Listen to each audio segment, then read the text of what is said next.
الرجیم بسم اللہ الرحمن الرحیم وَإِذَا قِيلَ إِنَّ وَعْدَ اللَّهِ حَقٌّ وَالسَّاعَةُ لَا رَيْبَ فِيهَا قُلْتُم مَّا نَدْرِي مَا السَّاعَةُ إِنَّ نَظُنُّ إِلَّا ظَنًّا وَمَا نَحْنُ بِمُسْتَيْقِنِينَ وَبَدَلَهُمْ سَيِّئَاتُ مَا عَمِلُوا وَحَاقَ بِهِم مَّا كَانُوا بِهِ يَسْتَهْزِئُونَ وَقِيلَ الْيَوْمَ نَنسَاكُمْ كَمَا نَسِيتُمْ لِقَاءَ يَوْمِكُمْ هَٰذَا وَمَأْوَاكُمُ النَّارُ وَمَا لَكُم مِّن نَّاصِرِينَ ذَٰلِكُمْ بِأَنَّكُمُ اتَّخَذْتُمْ آيَاتِ اللَّهِ هُزُوًا وَغَرَّتْكُمُ الْحَيَاةُ الدُّنْيَا فَالْيَوْمَ لَا يُخْرَجُونَ مِنْهَا وَلَا هُمْ يُسْتَعْتَبُونَ فَلِلَّهِ الْحَمْدُ رَبِّ السَّمَاوَاتِ وَرَبِّ الْأَرْضِ رَبِّ الْعَالَمِينَ وَلَهُ الْكِبْرِيَاءُ فِي السَّمَاوَاتِ وَالْأَرْضِ وَهُوَ عَزِيزٌ حَكِيمٌ صدق اللہ مولانا العظیم۔ سورہ الجاثیہ کی یہ اختتامی آیات ہیں۔ مجرمین کے حوالے سے ہی تذکرہ چل رہا ہے کہ جنہوں نے آخرت کا انکار کیا اور دنیا ہی کی زندگی کو سب کچھ سمجھ کر اپنی یہ زندگی بسر کی، تو فرمایا جا رہا ہے کہ وَإِذَا قِيلَ، اور جب ان سے کہا جاتا تھا، یعنی آخرت کے حوالے سے ہی بات ہو رہی ہے، جب آخرت میں یہ پیش ہوں گے کہ دنیا میں جب ان سے کہا جاتا تھا اِنَّ وَعْدَ اللَّهِ حَقٌّ، کہ بھائی اللہ کا وعدہ حق ہے۔ کون سا وعدہ؟ آخرت کا وعدہ۔ قیامت برپا ہوگی، سب دوبارہ اٹھائے جائیں گے، حساب کتاب ہوگا، ہمیشہ کی زندگی ہوگی، اور پھر دو ہی طرح کی زندگی ہوگی، یا تو مجرم بن کر رہو گے یا پھر انعام یافتہ بن کر رہو گے۔ تو فرمایا کہ جب ان سے کہا جاتا تھا کہ اِنَّ وَعْدَ اللَّهِ حَقٌّ، کہ اللہ کا وعدہ حق ہے، سچا ہے، وَالسَّاعَةُ لَا رَيْبَ فِيهَا، اور اس گھڑی کے آنے میں کوئی شک نہیں، یعنی قیامت ایک طے شدہ امر ہے تمہارے رب کی طرف سے، اور اس کے برپا ہونے میں کوئی شک نہیں ہے۔ قُلْ تو تم کہتے تھے مَا نَدْرِي مَا السَّاعَةُ، ہم نہیں جانتے کہ قیامت کیا ہوتی ہے۔ یعنی یہ جواب ہوتا تھا پیغمبروں کو، ایمان والوں کو یہ جواب دیتے تھے، اِن نَظُنُّ إِلَّا ظَنًّا، ہم تو اسے محض ایک گمان ہی سمجھتے ہیں، اور وَمَا نَحْنُ بِمُسْتَيْقِنِينَ، اور ہمیں اس کا یقین نہیں آتا، ہم یقین کرنے والے نہیں ہیں اس پر۔ اب دیکھیں کہ جس شخص کو محاسبے کا ڈر ہی نہ ہو، وہ تو پھر کس طرح سے زندگی بسر کرے گا؟ جس شخص کو یہ یقین ہو کہ مجھے اپنے اعمال کا جواب دہ ہونا ہے، آخرت برپا ہوگی اور ہمیشہ کی زندگی مجھے ملنے والی ہے اس کے بعد، وہ تو زندگی کو پھونک پھونک کر قدم رکھے گا، وہ تو بڑا محتاط ہو کر زندگی بسر کرے گا، اللہ کی نافرمانی سے اپنے آپ کو بچائے گا۔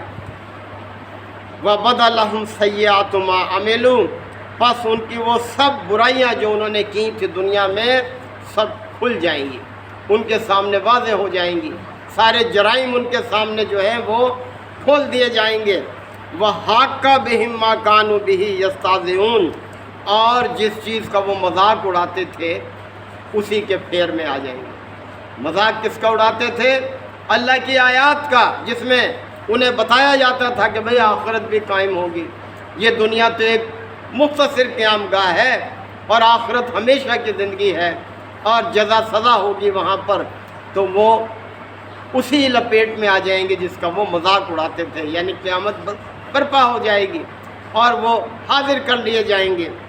وَقِيلَ، اور پھر ان سے کہا جائے گا وَقِيلَ الْيَوْمَ نَنسَاكُمْ كَمَا نَسِيتُمْ لِقَاءَ يَوْمِكُمْ هَٰذَا، کہ آج تمہیں اسی طرح سے بھلایا جا رہا ہے جس طرح تم نے اس دن کی ملاقات کو بھلا دیا تھا۔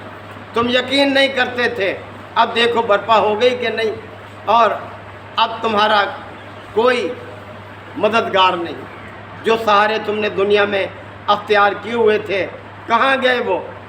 اب تمہیں خود اپنا جواب دہ ہونا ہے۔ وَمَأْوَاكُمُ النَّارُ، اور کہا جائے گا کہ اب تمہارا ٹھکانہ آگ ہے، جہنم تمہارا ٹھکانہ ہے۔ وَمَا لَكُم مِّن نَّاصِرِينَ، اور اب تمہارے لیے کوئی مددگار بھی نہیں ہے، کوئی مدد تمہیں کہیں سے نہیں مل سکتی۔ تو کس طرح سے کھلے کھلے انداز میں اللہ تعالیٰ نے بندوں کو خبردار کیا ہے، اور اللہ سے بڑھ کر سچی بات کس کی ہو سکتی ہے؟ یعنی جس نے کائنات کو پیدا کیا ہے، جس نے سارا نظام تشکیل دیا ہوا ہے، اور وہ اپنے وعدے کی خلاف ورزی نہیں کرتا، اپنے وعدوں کو پورا کرنے والا ہے، تو لہٰذا انسان غور و فکر کرے، صحیح راستے کو اختیار کرے۔ ذالکم، فرمایا جائے گا کہ یہ ہے تمہارا انجام، جیسا کیا اب ویسا کرو۔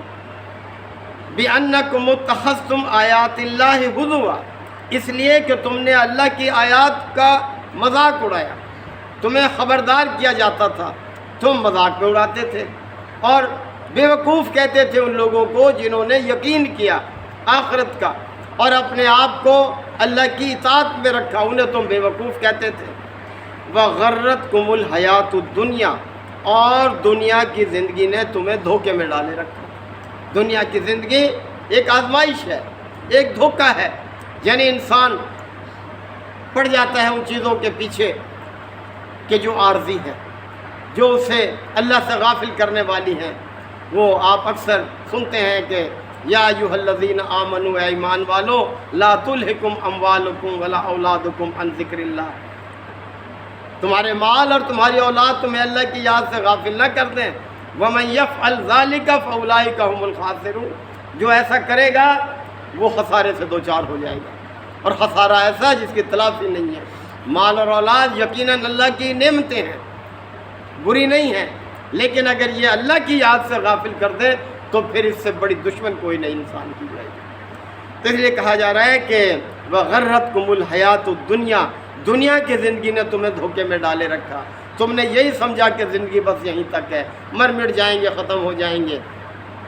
فَالْيَوْمَ، بس آج، لا یخرجون منہا، تمہیں یہاں سے نہیں نکالا جائے گا، کوئی صورت نہیں تمہاری اس جہنم سے نکلنے کی۔ ولا ہم یستعتبون، اور نہ ہی تمہارے لیے اب توبہ کا کوئی موقع ہے۔ توبہ کا دروازہ کھلا ہے کہاں؟ اس دنیا میں۔ یہاں انسان توبہ کر لے، اصلاح کر لے، اللہ کی طرف آ جائے اور اللہ ضرور معاف کر دیتا ہے۔ اللہ کی طرف سے معافی بہت کشادہ ہے، وہ بہت وسیع ہے معاف کرنے میں، حساب نہیں اس کا کوئی، اتنا معاف کرنے والا ہے۔ فَلِلَّهِ الْحَمْدُ، اللہ نے اپنی طرف متوجہ کیا کہ جس ہستی کے تم بندے ہو، جس نے تمہیں پیدا کیا ہے، ذرا دیکھو اس کی شان کیا ہے۔ فرمایا فَلِلَّهِ الْحَمْدُ، اللہ ہی کے لیے ہے سب تعریف، رب السماوات و رب الارض، جو آسمانوں اور زمین کا مالک ہے، یعنی اس کی فرما روائی ہے اس کائنات میں۔ رب العالمین، جو تمام جہانوں کا بادشاہ ہے، فرما روا ہے۔ رب کے مفہوم میں کئی باتیں شامل ہیں، رب کے مفہوم میں مالک بھی شامل ہے، فرما روا بھی شامل ہے، پرورش کرنے والا بھی شامل ہے، یعنی سارے مفہوم اس میں شامل ہیں۔ تو فرمایا جا رہا ہے کہ تعریف ہے اس ہستی کے لیے، اس اللہ کے لیے جو آسمان اور زمین کا فرما روا ہے اور جو تمام جہانوں کا مالک ہے۔ وَلَهُ الْكِبْرِيَاءُ فِي السَّمَاوَاتِ وَالْأَرْضِ، آسمانوں اور زمین میں بڑائی اسی کی ہے، ہر چیز اس کی بڑائی کا اعتراف کر رہی ہے۔ بڑائی کا اعتراف کرنے کا مطلب یہ ہے کہ اس کے حکم کے تابع ہو کر رہے، پھر ہے کہ وہ اس کو بڑا مانتی ہے۔ تو دیکھ لو یہ سورج کس کے حکم کے تابع ہو کر اپنی زندگی بسر کر رہا ہے، یہ چاند، یہ ستارے، یہ زمین، یہ آسمان، یہ سارے کے سارے، یہ نباتات، یہ حتیٰ کہ یہ بجلی کی کڑک جو ہے نا، یہ بھی سورہ رات میں فرمایا یسبح الرعد بحمدہ، یہ بجلی کی کڑک تم تو سمجھتے ہو نا یہ محض آواز ہے، یہ اس کی تعریف کی تسبیح کر رہی ہوتی ہے۔ یسبح الرعد بحمدہ، یہ اس کی تعریف کی تسبیح کرتی ہے۔ تو بڑائی اسی کی ہے اس پوری کائنات میں، ہر چیز میں۔ تو کیا انسان نے بھی اس کی بڑائی تسلیم کی ہوئی ہے؟ اگر زبانی طور پر کی ہوئی ہے تو عملی طور پر تو اس کی بڑائی نہیں اختیار کی ہوئی۔ وہ بڑا تب ہے کہ عبادات میں بھی اس کو بڑا جانے، معاملات میں بھی اس کو بڑا جانے، تجارت میں بھی اس کو بڑا جانے، رشتہ داروں کے ساتھ تعلق میں بھی اس کی بڑائی کو پیش نظر رکھیں، ماں باپ کے ساتھ جو تعلق اس نے بتایا ہے اس میں اس کی بڑائی کو پیش نظر رکھیں، اولاد کے تربیت میں بھی اس کی بڑائی کو پیش نظر رکھیں۔ تو پھر ہے کہ ہم نے اس کو بڑا مانا ہے۔ جس کو بڑا مانتے ہیں پھر اس کے حکم کے تابع بھی رہتے ہیں۔ تو اس لیے فرمایا وَلَهُ الْكِبْرِيَاءُ فِي السَّمَاوَاتِ وَالْأَرْضِ، آسمانوں اور زمین میں بڑائی اسی کے لیے ہے، وَهُوَ الْعَزِيزُ الْحَكِيمُ، اور وہ غالب ہے، حکمت والا ہے، یعنی اس کے سارے فیصلے حکمت پر مبنی ہیں، ایسے الل ٹپ نہیں ہیں۔ ہم فیصلہ کرتے ہیں کوئی، آپ دیکھ لیں کتنی دفعہ غلط کر جاتے ہیں پھر صحیح کرتے ہیں، یا غلطی کر کے بھول بھی جاتے ہیں، فیصلہ کر کے اس پر عمل نہیں کرتے۔ وہ ذات ایسی ہے کہ لا یذل ربی ولا ینسا، میرا رب نہ چوکتا ہے یعنی غلطی نہیں کرتا اور نہ ہی بھولتا ہے، یہ اس کی صفات میں شامل ہے۔ تو محترم بھائیو، اللہ نے بڑے کھلے کھلے انداز میں خبردار کیا ہے۔ اللہ تعالی ہمیں آیات کو سمجھنے کی، عمل کی اور آخرت کی فکر اور اس کی تیاری عطا فرمائے۔ وآخر دعوانا ان الحمدللہ رب العالمین۔ اس کے ساتھ یہ 25 پارے بھی پورے ہو گئے، انشاءاللہ کل آخری جلد شروع ہوگی۔ الحمدللہ وکفا وسلام علی عبادہ الذین اصطفیٰ۔ ربنا آتنا فی الدنیا حسنہ وفی الآخرۃ حسنہ وقنا عذاب النار وادخلنا الجنۃ مع الابرار یا عزیز یا غفار یا رب العالمین۔ اللہم انک عفو کریم تحب العفو فاعف عنا۔ اللہم من احییتہ منا فاحیہ علی الاسلام ومن توفیتہ منا فتوفہ علی الایمان۔ یا شافی الامراض اشف مرضانا ومرضى المسلمین۔ یا قاضی الحاجات اقض حاجاتنا وحاجات المسلمین۔ اللہم اعز الاسلام والمسلمین۔ ربنا تقبل منا انک انت السمیع العلیم وتب علینا انک انت التواب الرحیم۔ صلی اللہ تعالی علی خیر خلقہ محمد وآلہ وصحبہ اجمعین۔